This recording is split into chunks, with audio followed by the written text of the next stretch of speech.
तो अरब ये कहा करते थे, ज़माने जाहिलियत में ये बात मशहूर थी कि कोई बहुत बड़ा दुनिया में वाक़या होता है तो सूरज या चांद गिरन हो जाते हैं। इसी दिन सूरज भी गिरन हुआ तो ये बात फैल गई कि मोहम्मद सल्लल्लाहु अलैहि वसल्लम सैयदुल अंबिया रसूलुल्लाह सल्लल्लाहु अलैहि वसल्लम के बेटे की चूंकि मौत वाक़ हुई है इसलिए सूरज गिरन हुआ है। आप सल्लल्लाहु अलैहि वसल्लम ने इस बात की तरदीद फरमाई और आपने फरमाया, इन्न शम्स वल क़मरा आयतानि मिन आयातिल्लाह ला यनकसिफानि बिमौति अहदिहिमा, कि सूरज और चांद अल्लाह की निशानियों में से एक निशानी है। ला यनकसिफानि बिमौति अहदिहिमा वला लिहयातिही, ना तो ये किसी की मौत की वजह से गिरन होते हैं ना किसी की जिंदगी की वजह से। बल युखव्विफुल्लाहु बिहिमा इबादहु, अल्लाह इनके जरिए अपने बंदों को डराते हैं। ये बुखारी मुस्लिम की हदीस है, अपने बंदों को खौफजदा करते हैं। तो ये अल्लाह की निशानियां हैं और आप सल्लल्लाहु अलैहि वसल्लम ने इस मौके पर नमाज का हुक्म दिया, अल्लाह के सामने आजिज़ी और इनकिसारी का हुक्म दिया। देखिए यहाँ एक बहुत अहम पॉइंट की बात है उन लोगों के लिए जो इस्लाम के खिलाफ हैं, जो मोहम्मद सल्लल्लाहु अलैहि वसल्लम सरवर दो आलम सैयदुल अंबिया सल्लल्लाहु अलैहि वसल्लम को सच्चा नबी नहीं मानते। उनके लिए इस हदीस में आप सल्लल्लाहु अलैहि वसल्लम की नबूवत की एक बहुत जबरदस्त दलील मौजूद है। एक वाकया हुआ है आप सल्लल्लाहु अलैहि वसल्लम के बेटे की मौत का, और अरब ये वैसे ही कहा करते थे कोई बहुत बड़ा दिन होगा तो सूरज गिरन होगा। तो कोई भी शख्स जो झूठा नबी हो, आप खुद बताइए कि क्या वो ऐसे मौके पे इस वाकये को अपने हक में कैश नहीं कराएगा और वो ये कहेगा नहीं कि मैं तो पहले ही कहता था मैं बहुत बड़ी शख्सियत हूँ और मेरे बेटे की मौत होना, एक पैगंबर के बेटे की मौत होना है तो यकीनन ये इस अल्लाह की तरफ से एक निशानी है, ये निशानी है सूरज का गिरन होना। ये बताने के लिए है कि वाकई ये बहुत बड़ा दिन है और मैं यानी ये बहुत बड़ा दिन इस एतबार से कि एक नबी के बेटे की मौत वाक़ई हुई है। लेकिन आप सल्लल्लाहु अलैहि वसल्लम ने ये सब नहीं किया और आपने बताया कि सूरज और चांद के गिरन होने का किसी की मौत या जिंदगी से कोई ताल्लुक नहीं। और आज साइंस ने भी साबित कर दिया है कि ये एक साइंटिफिक हकीकत है कि जब जमीन और सूरज के दरमियान चांद आ जाए तो सूरज गिरन हो जाता है, और जब चांद और सूरज के दरमियान जमीन आ जाए और सूरज की रोशनी चांद तक ना पहुंच रही हो तो चांद गिरन हो जाता है। ये एक इसमें इबरत की बात भी है उन लोगों के लिए जो आप सल्लल्लाहु अलैहि वसल्लम की नबूवत में शक करते हैं। अलबत्ता आप सल्लल्लाहु अलैहि वसल्लम ने इस मौके पर हमें हुक्म दिया कि अल्लाह से तज़र्रुअ और आजिज़ी और इनकिसारी की जाए, अपने गुनाहों की माफ़ी मांगी जाए। और नमाज आप सल्लल्लाहु अलैहि वसल्लम ने पढ़ी, इस पे भी बाज़ लोग इश्काल करते हैं कि ये जब एक नेचुरल प्रोसेस है तो इसमें इतना घबराने की, क्योंकि हदीस में आता है आप सल्लल्लाहु अलैहि वसल्लम बहुत घबराए, तो इसमें घबराने की क्या बात है। तो याद रखिए हर नेचुरल प्रोसेस जो एक आम मामूल से हटकर हो उसमें इंसान के लिए एक इबरत की बात होती है। हम देखते हैं रसूलुल्लाह सल्लल्लाहु अलैहि वसल्लम के दौर में जब तेज हवा चलती थी और बारिश से पहले हवा चला करती थी तेज हवाएं, तो आप सल्लल्लाहु अलैहि वसल्लम घबरा के मस्जिद की तरफ दौड़ते, आजिज़ी इनकिसारी करते, अल्लाह ताला से ये कहते कि अल्लाह तूने तो मुझसे वादा किया है कि जब तक मैं इनके दरमियान मौजूद हूं तो इनको अजाब नहीं देगा। तो ये खौफ का गलबा था आप सल्लल्लाहु अलैहि वसल्लम पर। क्यों? वजह उसकी ये थी कि यही हालात कौम आद और कौम समूद पर भी आए हैं। कुरान में आता है ना, फलम्मा रअऊहु आरिज़न मुस्तक़बिला औदियतिहिम क़ालू हाज़ा आरिज़ुन मुमतिरुना बल हुवा मस्तअजलतुम बिही रीहुन फ़ीहा अज़ाबुन अलीम तुदम्मिरु कुल्ला शैइन बिअम्रि रब्बिहा फ़अस्बहू ला युरा इल्ला मसाकिनुहुम, कि वो बादलों को देख के कहने लगे ये तो एक मामूल के मुताबिक बादल हैं जो बरसेंगे और बारिश होगी। तो पैगंबर ने क्या कहा कि ये बारिश नहीं है बल्कि ये वो अजाब है जिसकी तुम जल्दी किया करते थे, और इसमें एक ऐसी हवा है जो अल्लाह के हुक्म से हर चीज को हला कर देगी।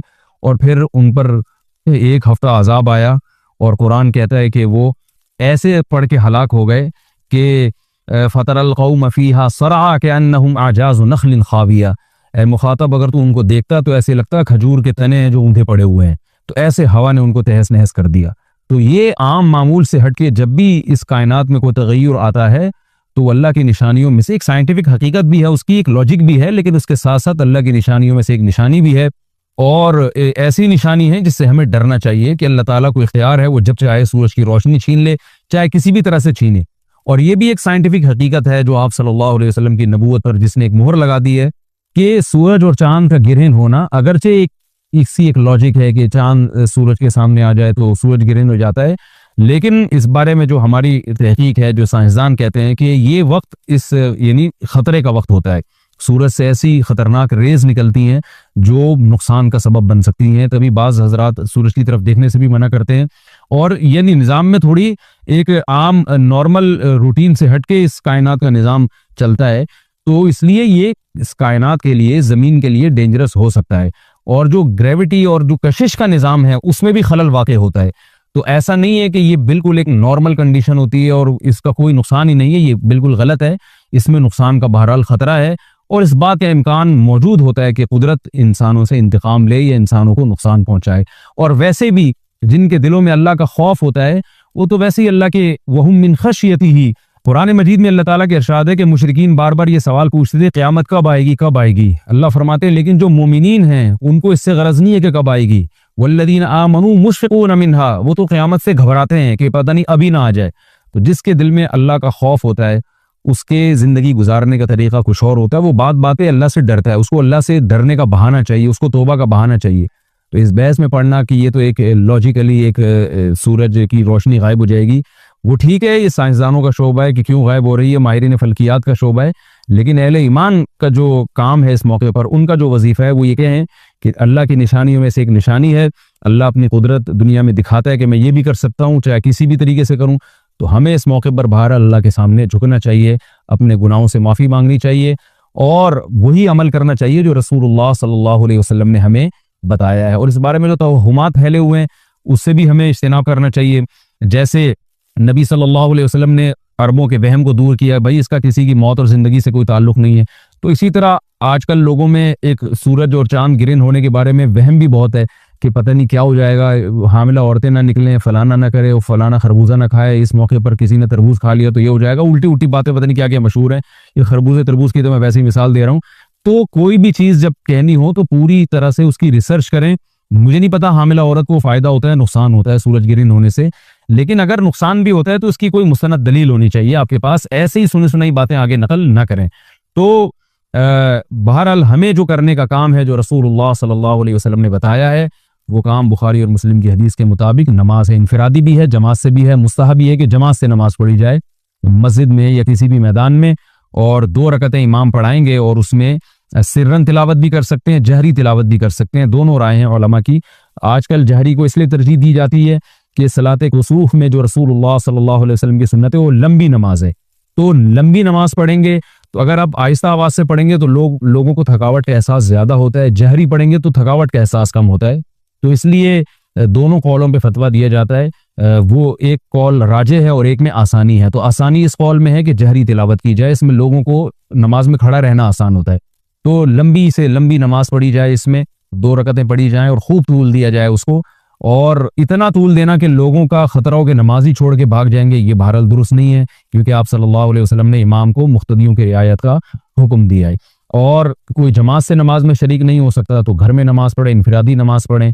नमाज नहीं पढ़ सकते तो तौबा इस्तिग़फ़ार करें। बहरहाल ये वक्त जो है तौबा इस्तिग़फ़ार का है, अपने गुनाहों से माफ़ी मांगने का है। इसी तरह ये भी खूब समझ लें, ये जो चांद के साल है ना, चांद के मुहर्रम, सफर, रबीउल अव्वल, रबीउल सानी, जुमादल ऊला, जुमादा सानिया, ये जो चांद के साल चल रहे हैं, हम जब ये कहते हैं ना कि आज 1443 हिजरी है, 43, इसका मतलब क्या है? नबी सल्लल्लाहु अलैहि वसल्लम ने जब मक्का से मदीना हिजरत की तो इस वाक़े को 1442 साल हो चुके हैं।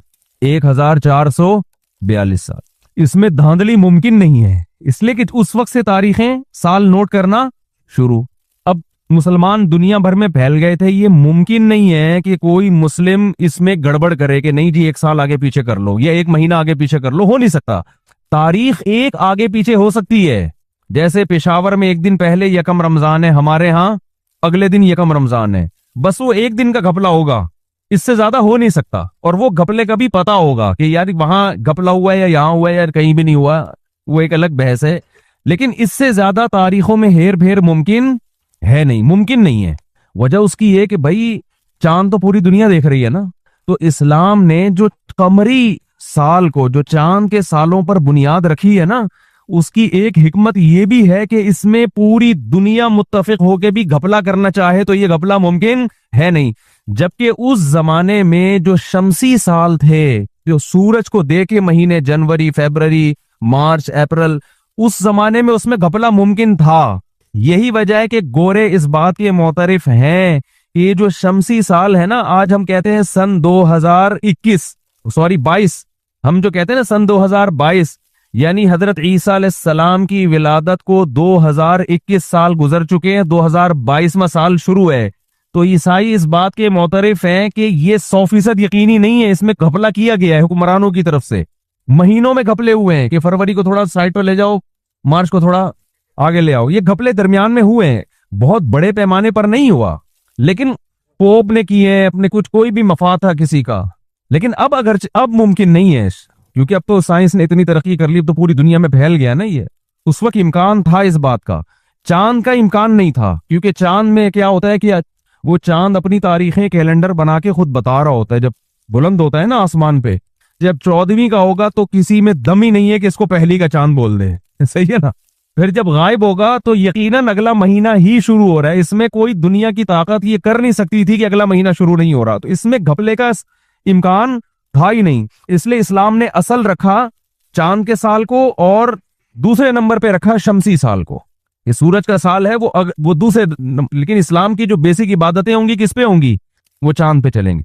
गो के उस जमाने में मुशरिकीन भी महीनों को आगे पीछे करते थे, लेकिन वो महीनों को आगे पीछे इस माना में करते थे, जैसे कुरान में आता है ना, इन्नमन नसीउ ज़ियादतुन फिल कुफ्र। वो महीनों को ना वो ये कर लिया करते थे कि मुहर्रम में लड़ाई मना थी, अब जब उन्हें लड़ना होता तो कहते ये सफर कर लो, मुहर्रम को अगले महीने ले जाओ, ठीक है ना। तो नाम चेंज तो हो सकता है, जैसे आज इतवार को हम प्यार से पीर कह दें और कल फिर हम इतवार कर लें, तो घपला इस माना में तो होगा कि एक महीने को नाम आपने चेंज कर दिया, लेकिन वो अगले महीने फिर एडजस्ट हो जाएगा। जब नहीं लड़ना है तो वही असल मुहर्रम तो ये था। तो ये तो मुशरिकीन करते थे, लेकिन ये मुमकिन नहीं था कि 12 महीने को 13 कर दें, 13 को 10 कर दें, साल जल्दी तब्दील कर लें। ये मुमकिन नहीं था उनके लिए, क्योंकि ये तो सारी दुनिया देख रही है, ये घपला पकड़ा जाए। चांद एक कैलेंडर है, और ये ऐसा कैलेंडर है, घर के कैलेंडर में ना आप कुछ भी कर सकते हैं। मोबाइल की एप्लीकेशन में आप चेंजिंग कर सकते हैं, एप्लीकेशन बनाने वाली कंपनी चेंजिंग कर सकती है, कुछ भी।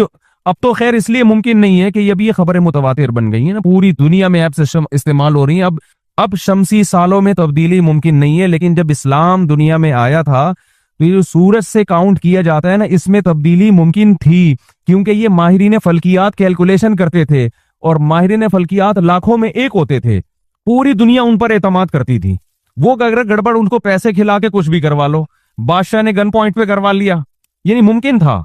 तो इस्लाम ने कहा कि भाई सिस्टम वो होना चाहिए जिसमें तब्दीली किसी किस्म की मुमकिन हो ही नहीं। वो क्या है कि एक कैलेंडर वो होता है जो आपके घर में हो, जनवरी, फरवरी, मार्च, अप्रैल लिखा हुआ है, आपने उसमें नोट किया भाई जनवरी को ये करना है, फरवरी में ये करना है, क्या करना है वो आप खुद सोच लें, मार्च में ये करना है, ठीक है ना। अब खवातीन भाग रही हैं बयान से, तो मैं अब जब्त कर रहा हूँ उसमें, सही है ना। तो फरवरी में ये करना है वगैरह वगैरह ना। अच्छा, तो आपने क्या किया, अब आपका इरादा हुआ कि यार फरवरी में बेगम साहिबा ने ये तारीख नोट की हुई है, उनको मैंने वादे किए हुए थे कि मैं आपको तफरी पे लेके जाऊंगा, आप घर के कैलेंडर में चेंजिंग कर सकते हो।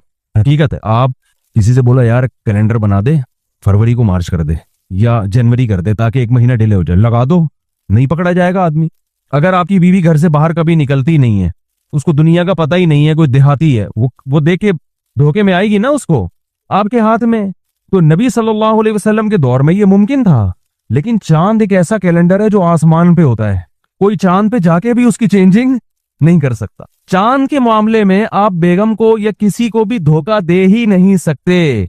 भाई ये पहली का चांद है, ये दूसरी का है, ये तीसरी का है, ये चौथी का है, ये पांचवी का है, और जब चांद गायब हुआ तो ये महीना खत्म, जब नया चांद होगा तो अगला शुरू है। और ये एक आदमी नहीं देख रहा, आपने छुपा के अपने किसी कमरे में, बंद कमरे में कैलेंडर नहीं लगाया भाई, अल्लाह ये कैलेंडर वो है जो आसमान पे लटक रहा है और पूरी दुनिया देख रही है उसको, इसमें चेंजिंग मुमकिन नहीं थी। लिहाजा जब हम अगर कहते हैं आज 1444 हिजरी है तो इसका मतलब यकीनन 44 है, आज 43 है तो इसका मतलब यकीनन 43 हिजरी है। ये हो नहीं सकता, इसमें चेंजिंग मुमकिन कभी दुनिया में हुई नहीं है। रमजान का मतलब रमजान ही है, वही रमजान है जो नबी के दौर में आया था, क्योंकि कंटिन्यू चल रहा है तो घूम फिर के वही आ रहा है। मुहर्रम का मतलब वही है, इसमें आगे पीछे ले जाना मुमकिन था ही नहीं है। शमसी साल में ये तब्दीली मुमकिन थी। तो मैं इतनी सारी बातों से जो आपको समझाना चाह रहा हूं ना, वो ये समझाना चाह रहा हूं कि देखो दुनिया जो है ना, दुनिया ये अगर आप माजी की तरफ जाएं, ये बहुत टेक्निकल पॉइंट की बात है, अल्लाह करे खोपड़ी शरीफ में बैठ जाए। ये आज एक साहब मुझे कहने लगे आपके बयान में टेक्निकल चीजें ज्यादा आ रही हैं, कुरान और सुन्नत कम आ रहा है। आज ही की बात, मैंने कहा कुरान और सुन्नत ही है 100%, स्टाइल थोड़ा सा टेक्निकल है, समझ, 100% कुरान और सुन्नत है, स्टाइल थोड़ा सा स्टाइलिश है, स्टाइल स्टाइलिश हो और अंदाज टेक्निकल हो, फिर भी समझ में ना आए तो फॉल्ट किसका है? ये खोपड़ी का fault। कुरान और सुन्नत ही है जिसको मैं जरा टेक्निकल स्टाइल से समझा रहा हूँ। एक यानी खूब अच्छी तरह ये बात समझे। देखें, हम जितना माजी की तरफ जाते हैं ना, हमें ये दुनिया बिखरी भी नजर नहीं आती, बल्कि एक जितना माजी में जाएंगे एक मैनेजमेंट नजर आएगी हमें। यानी कुछ चीजें ऐसी हैं जो पूरी दुनिया में मुश्तरक हैं आज भी, हालांकि दुनिया इतनी फैल गई, जबानें तब्दील हो गई और कौमें उधर चली गई, कौम यानी इतना कल्चर में इतना फर्क है, लेकिन कुछ चीजें कॉमन है आज भी तमाम कौमों में। इसका मतलब इनकी बेस क्या थी, मैं और आसान अल्फाज में समझाता हूं। देखो, एक आदमी के 6 बच्चे हैं, एक अमेरिका में जाके आबाद हो गया, एक जापान में जाके आबाद हो गया, एक कनाडा में जाके आबाद हो गया, लेकिन ईद सबकी एक ही है। इसका मतलब भाई ये कहीं पहले इकट्ठे रहा करते थे, समझते हो? खाने में कदर मुश्तरक है कि निहारी सब शौक से खाते हैं। अब आप गए अमेरिका वाले बच्चे को जाके देखा जो 30 साल से वहां पर है, वो भी निहारी बड़े शौक से नींबू नचोड़ के खाता है, स्टाइल उसका निहारी का वही है। आपने सफर किया जहाज में बहुत लंबा, आप चले गए जापान में ना, जापान में आप दूसरे बेटे के घर गए, वो भी 25 साल से वहां रह रहे, निहारी पेश की वो भी भर भर के खा रहने वाले ना। फिर आप ऑस्ट्रेलिया चले गए, फिर आप साउथ अफ्रीका चले गए, तो आप ये कहोगे कि यार ये लगता है इन सबका बाप एक ही था, या ये बाप एक ना भी हो तो ये बिल आखिर कहीं इंडियन या पाकिस्तानी है कि इनका कोई लिंक दादा परदादा का था। वरना जिसको निहारी का पता ही ना हो तो ये क्या बात है, वो चीन में बैठ के भी बिल्कुल वही टेस्ट है भाई, जापान वाला भी बिल्कुल वही टेस्ट। हकीकत क्या है कि जैसे ही फासले बढ़ते हैं ना, खानों के जायके बिल्कुल चेंज होना शुरू हो जाते हैं। भाई इसको किसने बताया कैसे निहारी बनती है? ये इत्तेफाक नहीं हो सकता। इसका मतलब क्या है कि ये पीछे जाते जाते ना कहीं इनका लिंक आपस में मिल रहा है। समझते हो कि नहीं समझते? तो कुछ चीजें आज भी पूरी दुनिया में मुश्तरक हैं, जिससे लगता है कि यार ये पहले कहीं जाके सबका लिंक एक जगह जाके जमा हो रहा है। वो क्या है? दिन सारी दुनिया में एक ही है, हफ्ता, इतवार, पीर, मंगल, बुध, जुमेरात, जुम्मा। सारी दुनिया में हफ्ते के कितने दिन है? 7 दिन है। और ये इतनी पुरानी तारीख है कि हमें कुरान और सुन्नत में भी हफ्ते के कितने 1400 साल पहले तो 100% यकीन था कि जुम्मा, हफ्ता, इतवार, पीर, मंगल, बुध, जुमेरात यही है। जुम्मे को फ्राइडे कह दिए अंग्रेजों ने, हिंदुओं ने कुछ और कह दिया, हिंदी में यकशंबा, दोशंबा, सहशंबा, चार शंबा इस तरह कर दिया, और भी पता नहीं क्या क्या है, लेकिन है ये घूम फिर के। हालांकि ये ऐसा भी नहीं है कि कहीं कोई 7 का अदद ऐसी चीज हो जो कहीं नमूदार हुआ हो, आसमान में कोई अनाउंसमेंट हुई हो कि भाई 7 दिनों, यानी ये क्यों हम पूरी दुनिया में घूम फिर के उसी को घुमा फिरा के ला रहे हैं? इसका मतलब भाई ये कोई पीछे कोई जाते जाते ना, और हम जितना माजी में जाएंगे हमें सबसे पहले इस्लाम मिलता है। यानी आप पास में जाना शुरू करें कि यार ये दिन का सिस्टम शुरू कब से हुआ है 7 दिनों का, तो आप कदीम में जाएंगे तो इस्लाम में मिलेगा आपको। हदीस में, कुरान में जुम्मा, हफ्ता, इतवार, पीर, मंगल, बुध ये सारे दिनों के नाम है ना। अरबी में इनके नाम कुछ और हैं, सब कहते हैं अल्लाह कहते हैं इतवार को, अल-इस्नैन पीर के दिन को कहते हैं सलासा, मंगल के दिन को अल-अरबा, बुध के दिन को खमीस, जुमेरात के दिन को जुमा, जुमे के दिन को। तो इससे भी पहले जाएंगे तो आपको ईसाइयों की किताबों में भी ये मिलेगा, हजरत ईसा अलैहिस्सलाम के दौर में भी मिलेगा। यानी हम ईसा अलैहिस्सलाम का मतलब किया 2000, आज 2022 चल रहा है ना, तो हम 2100 साल पहले पीछे चले जाएं, वहां भी आपको जुम्मा, हफ्ता, इतवार, पीर, मंगल, बुध मिलेगा। पूरी ईसाइयत इसी पर है। इतवार का दिन उनके लिए क्या था? मुकद्दस।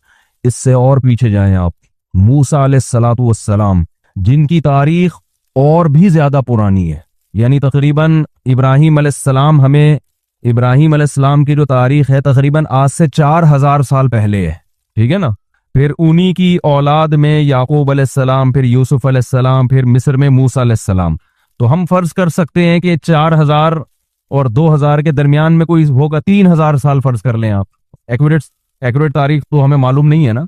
3000 साल पहले हम जाते हैं तो मूसा अलैहिस्सलाम में भी हफ्ते का दिन मुकद्दस था। तो यार 3000 साल पहले भी हफ्ते के यही 7 दिन थे।